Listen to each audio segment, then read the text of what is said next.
The skyscrapers of Manhattan pierced the winter sky like jagged glass needles, their windows glowing with the artificial warmth of 1,000 holiday parties.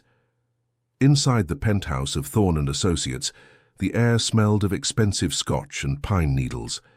Julian Thorne, the firm's chief financial officer, stood by the floor-to-ceiling window, a crystal glass in his hand.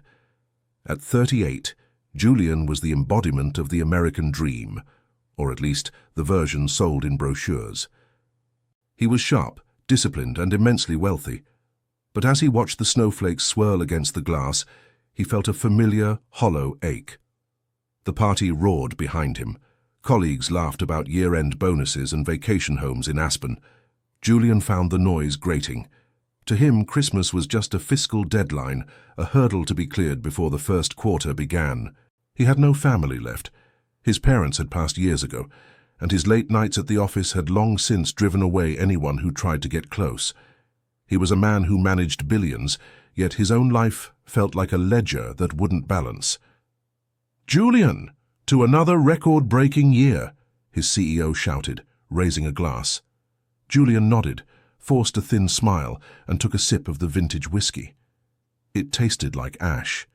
He couldn't shake the feeling of being trapped in a golden cage. The luxury surrounding him felt heavy, almost suffocating. He needed air. He needed to be somewhere where the smiles weren't calculated. Without a word to his assistant, Julian grabbed his cashmere overcoat and slipped out the side exit. The elevator ride down was silent.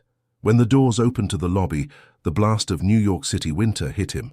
It was December 24th, 10:10 p.m. The streets were thinning out as people rushed toward the safety of their radiators and families. He began to walk. His leather shoes crunched on the salted pavement.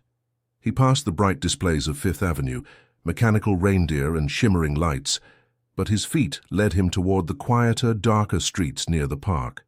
The temperature was dropping rapidly, the wind whipping off the Hudson River with a predatory bite.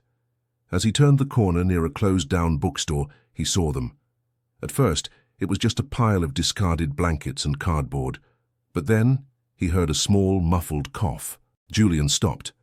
He usually kept his head down, a practiced habit of the urban elite, but the sound was so fragile it commanded his attention. Leaning against the cold brick wall was a woman, perhaps in her late 20s. Her face was pale, shadowed by a thin scarf wrapped tightly around her head. In her arms she held a boy no older than 6. The child was shivering, his breath coming in small white puffs. They weren't just homeless in the abstract sense Julian saw on the news. They were freezing right in front of him. Julian reached for his wallet, intending to drop a $100 bill and keep walking, to buy off his guilt and return to his sterile apartment. But before he could pull the leather billfold out, the boy's eyes fluttered open. They were wide, blue, and startlingly clear. The boy looked at Julian's expensive coat, then at the festive lights reflected in the puddles. He didn't ask for food. He didn't ask for money. He looked Julian in the eye with a desperate, heartbreaking sincerity. "Sir," the boy whispered, his voice trembling from the cold. "Are you one of Santa's helpers? My mum says he's busy tonight." Julian froze, his hand still on his wallet. I'm not, kid." The boy's face fell, but he leaned forward, tugging on Julian's sleeve with a gloveless hand. "If you see him, can you tell Santa we don't have a home? We moved, and I'm scared he won't know where to find us. I don't want him to get lost." The woman, the boy's mother, woke up then, her eyes snapping open with a mixture of fear and exhaustion. She pulled the boy closer. "Leo, honey, don't bother the gentleman," she rasped, her voice dry. She looked at Julian, her expression defensive yet weary. "I'm sorry, sir. We're moving on in a minute." Julian looked at the woman, then at Leo, then back at the towering skyscrapers of his world. For the first time in a decade, the CFO of Thorne and Associates didn't think about the cost. He thought about the value. "You're not moving anywhere," Julian said, his voice surprisingly firm. "Not in this weather." The woman, whose name was Sarah, looked at Julian with deep suspicion. In the shadows of New York, a man in a $3,000 suit offering help was rarely a sign of altruism. It was often a prelude to trouble. She tightened her grip on Leo, her knuckles white. "We're fine," she said, her voice cracking. There's a shelter 10 blocks down. We just needed a rest. The shelters are at capacity on Christmas Eve. And you know it, Julian replied. He wasn't guessing. He sat on the board of several city charities, usually just to sign checks for tax write-offs. He knew the statistics, but he had never seen the faces behind them until now. It's 15 degrees out here, and it's going to drop to 10 by midnight. Your son is shivering uncontrollably. Leo looked up at his mother. Mom, I'm really cold. My toes feel like ice cubes. Julian felt a surge of something he hadn't felt in years, a sense of urgency that had nothing to do with the stock price. He realized he couldn't leave them. If he walked away, he would be haunted by the boy's question for the rest of his life. He would see those blue eyes in every reflection of his penthouse windows. I have a car coming to pick me up around the corner, Julian lied. He had planned to walk or hail a cab, but he needed them to feel there was a process. I live nearby. I have a guest suite. It's warm, there's food, and you'll be safe. Just for tonight, until the morning. Sarah looked at him, searching his face for any sign of malice. What she saw was a man who looked just as lost as she felt, despite his fine clothes. She looked at Leo, whose lips were tinged with a faint, terrifying blue. She had spent her last $5 on a gallon of milk and a loaf of bread 2 days ago. They had been evicted after her shifts at the diner were cut following a kitchen fire. She had no safety net, no family in the city, and her pride was the only thing she had left. But pride doesn't keep a 6-year-old warm. Why? She asked. Why are you doing this? Julian paused. He didn't have a grand answer. Because I have more rooms than I have people to fill them. And because your son wants to make sure Santa finds him. I think I can help with the logistics. A small, weary smile touched Sarah's lips. She stood up, her legs stiff and shaking. Julian instinctively reached out to steady her, his hand grasping her thin arm through her worn jacket. She was light, far too light. My name is Sarah, she said, and this is Leo. Julian, he replied. He led them toward the corner. He pulled out his phone and summoned a private car service, not a standard rideshare, but a high-end black car. When the vehicle pulled up, the driver jumped out, startled to see his boss's boss accompanied by 2 disheveled people. Open the door, Marcus, Julian commanded. Leo's eyes went wide as he stepped into the leather interior. The heat hit them like a physical embrace. Leo immediately crawled onto the seat, touching the polished wood trim. Is this a spaceship? He whispered. Something like that, Julian said, sitting in the front seat to give them space. As the car glided through the streets of Manhattan, the contrast was jarring. They passed the Rockefeller Center tree, a titan of light and joy, while in the back seat, a mother and son huddled together, their lives packed into 2 plastic bags. Julian watched them through the rearview mirror. He saw Sarah leaning her head back, her eyes closing as the warmth began to thaw her frozen muscles. He felt a strange pressure in his chest. For years he had defined himself by what he could acquire. Tonight, for the first time, he was defined by what he could provide. As the car pulled into the underground garage of his high-rise, Julian realized that his quiet, lonely Christmas was officially over. A new, uncertain chapter was beginning, and he wasn't sure if he was ready for it. The elevator ride to the 42nd floor was silent, save for the hum of the high-speed motor. Leo pressed his face against the glass back of the elevator, watching the city lights shrink below them. We're going to the stars, Leo cheered, his energy returning as his body warmed. Almost, Julian said. When the doors opened directly into Julian's foyer, Sarah gasped. The apartment was a masterpiece of minimalist design, grey marble floors, white walls adorned with modern art, and a view of the skyline that felt like a painting. But it was cold in its own way. It lacked the clutter of a home. There were no photos on the mantel, no crumbs on the counter. It's beautiful, Sarah whispered, her voice full of awe and a lingering bit of shame. She looked down at her muddy boots, hesitant to step onto the pristine floor. Don't worry about the floors, Julian said, noticing her hesitation. I have people who clean them. Right now, let's get you both some dry clothes. He led them to the guest wing. He found some old soft t-shirts and a pair of drawstring sweatpants for Sarah, remnants of a brief period when he tried to exercise at home. For Leo, he found a small plush robe he'd received as a gift and never used. The bathroom is through there, Julian pointed. The water gets hot fast. Take your time. I'll see what I can find in the kitchen. As the sound of the shower started, Julian went to his kitchen. He was a man who ate most of his meals at Michelin-starred restaurants or had them delivered. His fridge was mostly stocked with sparkling water, expensive cheese, and a bottle of champagne. However, he found some pasta, a jar of high-end marinara sauce, and some frozen chicken breasts. He set to work. He wasn't a great cook, but he was precise. He boiled the water, seasoned the chicken, and set the table. As the aroma of garlic and tomatoes filled the air, the apartment began to feel different. It began to feel alive. 30 minutes later, Sarah and Leo emerged. They looked transformed. Sarah's hair was damp and the color had returned to her cheeks. Leo was swimming in the oversized robe, looking like a tiny, tired king. "Dinner is ready," Julian announced. Leo ran to the table. "Pasta! My favorite!" They ate with a ferocity that told Julian they hadn't had a real meal in days. He watched them, barely touching his own plate. He found himself answering Leo's endless questions about the building, the elevators and the lights outside. Sarah was quieter, her eyes constantly darting around the room, as if she expected the dream to vanish at any moment. "Julian," she said softly, after Leo had finished his second helping, "I don't know how to thank you. You have no idea what this means to us. Just one night of safety. It changes everything." "So you don't need to thank me," Julian replied, his voice uncharacteristically soft. "The city is a hard place, Sarah. Sometimes we all need a reminder that we're not alone in it." After dinner, Leo's eyes began to droop. The warmth and the full belly were taking their toll. Julian led them to the guest bedroom, a room with a king-sized bed and silk sheets. "Will Santa find me here?" Leo asked, clutching a pillow. "Are you sure?" Julian looked at Sarah. He saw the flicker of pain in her eyes.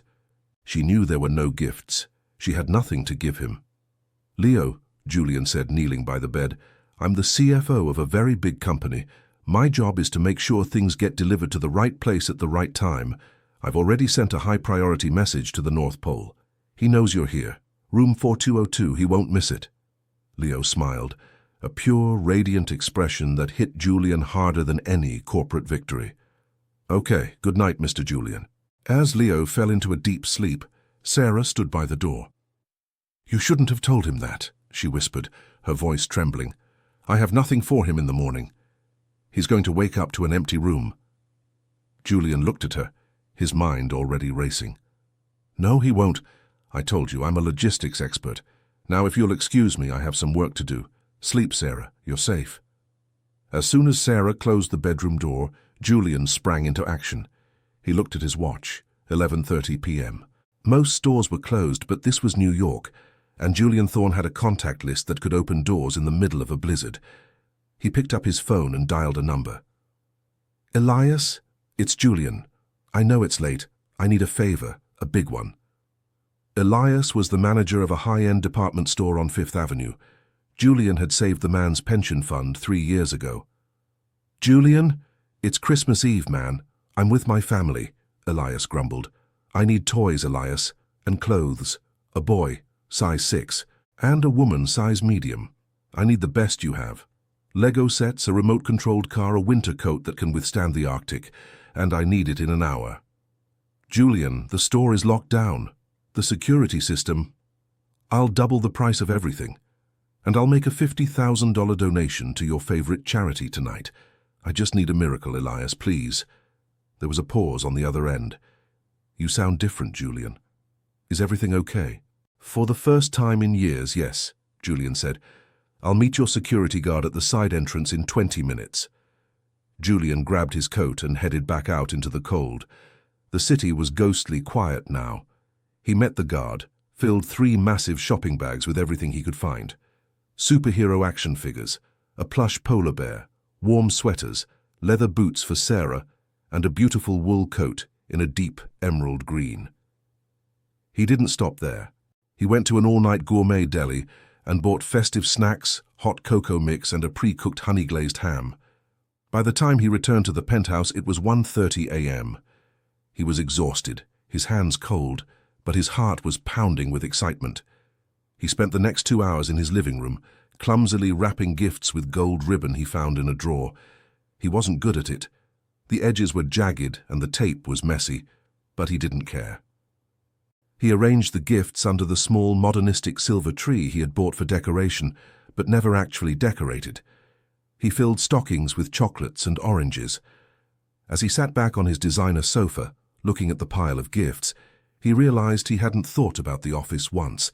He hadn't checked the Asian markets. He hadn't looked at his bank account. He was just a man waiting for a child to wake up and believe in magic. He fell asleep on the sofa, a roll of tape still in his hand. He was woken up at 7 a.m. by the sound of a door creaking open. He sat up, rubbing his eyes. Leo was standing in the hallway, staring at the living room. His mouth was an O of pure disbelief. "Mom, Mom, wake up! He found us! Santa found the spaceship!" Sarah came running out, her eyes wide. She stopped when she saw the tree. She saw the emerald green coat draped over the chair. She saw the toys. She looked at Julian, who was standing there with messy hair and a tired smile. "You did this," she whispered, tears streaming down her face. "I just handled the delivery," Julian said, winking at Leo. "Come on, kid. Let's see if that remote-controlled car actually works." The morning was a whirlwind of wrapping paper and laughter. Julian found himself on the floor helping Leo assemble a complex Lego castle. He listened to Sarah tell stories about her life, how she had been a teacher before her husband passed away, and the bills became an avalanche she couldn't outrun. As they sat around the table for a breakfast of ham and hot cocoa, the penthouse didn't feel like a cage anymore. It felt like a home. But Julian knew that a single day of magic wasn't enough. A story like this needed a future, not just a moment. As the afternoon sun began to dip, casting long orange shadows across the living room, the festive bubble began to thin.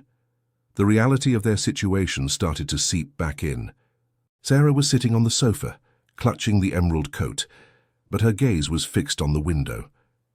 "Julian," she said, her voice dropping so Leo, who was busy racing his car, couldn't hear. "We can't stay here. I know that. And I don't want to overstay the incredible kindness you've shown us." Julian set down his mug. He had been thinking about this all morning. He was a man of logic and long-term planning. Giving them a night of warmth was a band-aid. They needed a cure. "Where would you go, Sarah?" Julian asked gently. "There's a transitional housing program in Queens. If I can get on the wait list, I just need a job. Any job. I have my degree, I have experience, but it's hard to get hired when you don't have an address." Julian nodded. He knew the cycle. No home, no job, no job, no home. It was a mathematical trap. "I've been thinking about that," Julian said. He stood up and went to his desk, pulling out a folder. "Thorne & Associates has a foundation. We fund several educational initiatives. We've been looking for a program coordinator, someone who understands the challenges families face in this city. It's a position that comes with a salary, health benefits, and, this is the important part, corporate housing." Sarah froze. "You're offering me a job? You don't even know me." "I've spent the last 6 hours watching you," Julian said. "I've seen how you speak to Leo, how you carry yourself even when you have nothing. I'm a CFO, Sarah. I'm an expert at identifying undervalued assets. I think you're the most valuable person I've met in years." Sarah's eyes filled with tears again, but this time they weren't just tears of relief. They were tears of dignity. Julian wasn't giving her a handout. He was giving her a hand up. I don't know what to say. Say you'll come to the office on Monday. I'll have my HR team set everything up. In the meantime, you stay here, both of you. This place is too big for one person anyway." Leo looked up from his toys. "Do we get to stay in the spaceship?"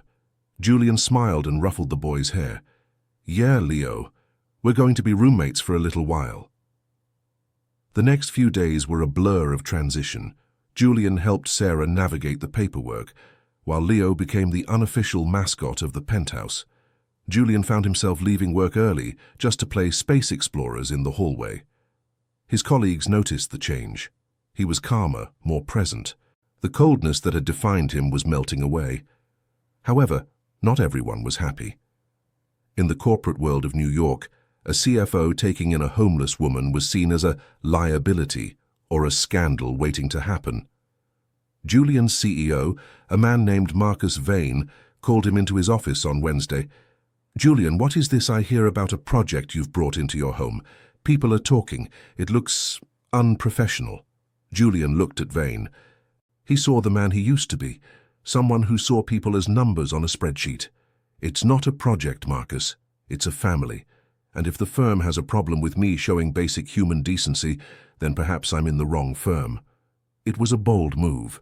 Julian was essentially putting his career on the line. But as he looked at the photo Leo had drawn for him, a crude crayon sketch of Julian, Sarah and Leo standing in front of a giant star, he realized he didn't care about the corporate ladder anymore. He had found a different kind of height. Despite the newfound stability, Sarah's past wasn't ready to let go. On Thursday, while Julian was at work, Sarah received a phone call. It was the debt collection agency that had been hounding her since her husband's medical bills had piled up. They had tracked her through her new temporary address registration. "We know where you are, Ms. Miller," the voice on the other end said. "A fancy penthouse? You must have come into some money. We'll be expecting the first installment of the $15,000 by Friday, or we'll take legal action." Sarah hung up, her heart racing. The fear of being pulled back into the darkness was overwhelming. She felt like an imposter in Julian's world. She was a woman who owed money she didn't have, living in a palace she didn't own. When Julian came home that night, he found her sitting in the dark kitchen. "Sarah, what's wrong?" She told him everything. The bills, the collectors, the feeling that she would always be running. Julian listened quietly. He didn't interrupt. When she was finished, he sat down across from her. "The first thing you need to understand, Sarah, is that you are not your debt," Julian said. "In my world, companies go into debt all the time. They restructure, they negotiate, they move forward. You deserve the same chance." "But it's so much money," she whispered. "To you, maybe. To me, it's a rounding error on a bad trade." Julian reached across the table and took her hand. "I'm going to handle this. My lawyers will call them tomorrow. We'll settle it for a fraction of the cost, and it will be gone. Forever." "I can't let you pay my debts, Julian. I already owe you my life." "You don't owe me anything," Julian insisted. "You've given me more than I could ever pay for. You've given me a reason to come home. You've given me a sense of purpose that isn't tied to a profit margin. Let me do this, not as a benefactor, but as a friend." That night, for the first time in years, Sarah slept without a nightmare. The following morning, Julian's legal team made the calls. By noon, the debt was cleared. Sarah felt a physical weight lift off her shoulders. She spent the afternoon at the park with Leo, watching him run through the snow with other children. For the first time, she didn't feel like an outsider looking in. She felt like she belonged to the world again. But the corporate pressure on Julian was mounting. Vane had called an emergency board meeting for Friday afternoon. The topic, executive conduct and brand reputation. Julian knew what was coming. They wanted him to choose between his new life and his old one. As he walked into the boardroom, he felt a strange sense of peace. He looked at the men in their grey suits, their faces tight with judgment. He thought of Leo's laughter and Sarah's resilient spirit. "Gentlemen," Julian said before Vane could speak, "I know why we're here. You think I've lost my focus. You think my charity work is a distraction. But the truth is, I've never been more focused in my life. I've realized that wealth without empathy is just a high score in a game that no one wins." He pulled a letter from his pocket and slid it across the mahogany table. "This is my resignation. I'll stay on for 30 days to ensure a smooth transition, but after that I'm moving on to lead the Thorn Foundation full-time. I'm going to spend my time making sure that stories like Sarah's have a different ending." The room was silent. Vane looked stunned. Julian turned and walked out, his head held high. He wasn't walking away from his success. He was walking toward his significance. The weeks following Julian's resignation were the most intense of his life. He wasn't just leaving a job, he was dismantling an identity he had spent 20 years building. But instead of feeling diminished, he felt expanded. He and Sarah moved out of the penthouse. While Julian was wealthy, he realized that the cold minimalism of the high-rise wasn't where he wanted Leo to grow up. He bought a brownstone in Brooklyn, a place with character, a small backyard, and a kitchen that invited people to linger. Sarah started her role at the foundation, She proved to be a natural. She didn't just manage the programs, she spoke to the people they helped with a level of empathy that no corporate executive could match. She became the heart of the organization, while Julian remained the engine. Leo thrived in his new school. He made friends, joined a soccer team, and even started taking piano lessons. He still talked about the spaceship, but he preferred his new room with the bunk beds and the window that looked out onto a real tree. One evening, in late January, Julian and Sarah were working late at the brownstone, sitting on the floor surrounded by files for a new housing project. "You know," Sarah said, looking at a blueprint, "a month ago I was sleeping on a sidewalk. Now I'm helping design a complex for 50 families. It feels like a dream." "It's not a dream, Sarah. It's a return on investment," Julian joked, but his eyes were serious. "You just needed the capital to start, everyone does." There was a comfortable silence between them. The friendship that had started in the cold was warming into something deeper. They had become a team, a partnership built on mutual respect and a shared mission. "Julian," Sarah said softly, "why did you really stop that night? Out of all the people you could have helped, why us?" Julian leaned back against the sofa. "I told myself it was because of Leo's question about Santa, but the truth is, I saw myself in you. Not the poverty, but the isolation. I was just as homeless as you were, Sarah. I had a roof, but I didn't have a home. You and Leo gave me a place to belong." Sarah reached out and squeezed his hand. "We all found our way home that night." As the winter turned to spring, the Thorne Miller project became a beacon in the city. They weren't just giving people rooms, they were giving them a path back to society. Julian's old colleagues from the firm began to reach out, not to talk about stocks, but to ask how they could help. The scandal had turned into a movement, but as with all great shifts, there was one final challenge. The building they had earmarked for their flagship housing project was suddenly bought out from under them by a rival developer, Marcus Vane. Marcus Vane didn't care about the building, he cared about the message. By buying the site, he was telling Julian that the old world still had the power. He wanted to prove that money would always trump morality. Julian met Vane at a construction site overlooking the East River. The wind was cold, a reminder of the night they first met. "It's business, Julian," Vane said, leaning against his black SUV. "That lot is worth triple what you offered as a luxury condo site. I couldn't let the board see me pass on that profit." "It's not business, Marcus. It's spite," Julian replied. "You're willing to deny 50 families a home just to win a point against a man who walked away from you. I'm winning, Julian. That's what matters." Julian looked at Vane and felt a wave of pity. He saw a man who was utterly alone, surrounded by bodyguards and bank balances. "You're not winning, Marcus. You're just accumulating. There's a difference." Julian didn't argue further. He went back to the foundation. He and Sarah spent 48 hours straight looking for a loophole. They found it in an old city ordinance regarding historical preservation and community land trusts.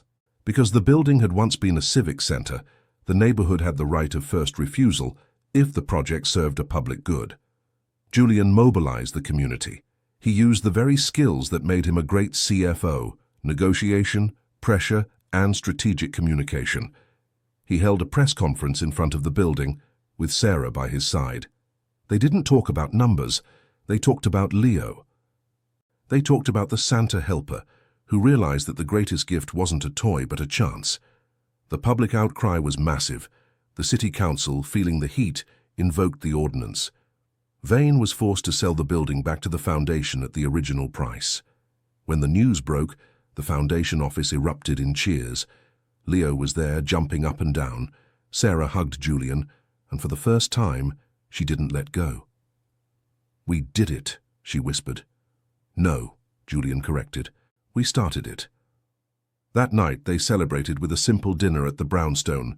No champagne, no caviar, just pizza and laughter. As Julian watched Leo fall asleep on the rug, he realized that his life was finally in balance. The debt he had owed to his own soul had been paid in full. Success brought its own set of pressures, but they were the kind that Julian and Sarah welcomed. The building, now called the Promise House, was nearing completion. However, Sarah was still struggling with the psychological scars of her time on the streets. She had poverty trauma, the constant fear that the other shoe would drop, that the food would run out, that she would wake up and be back on that cold sidewalk. Julian noticed. He saw how she would overstock the pantry, how she would flinch when the mail arrived, and how she stayed up late checking the locks. One evening, he sat her down. "Sarah, you don't have to keep guard anymore. The walls are strong, the bills are paid, you're allowed to breathe." "I know," she said, her voice small, "but it's like my brain doesn't believe my eyes yet. I keep waiting for someone to tell me this was all a mistake." Julian took her to the roof of the brownstone. The city stretched out before them, a sea of lights. "Look out there," Julian said. "Do you see those lights? Every one of them represents a person, a story, a struggle. You aren't a mistake, Sarah, you're a light. You've helped hundreds of people through the foundation. You've shown them that their lowest point isn't their end point. Don't you think it's time you believed that for yourself?" Sarah looked at him, the man who had changed everything.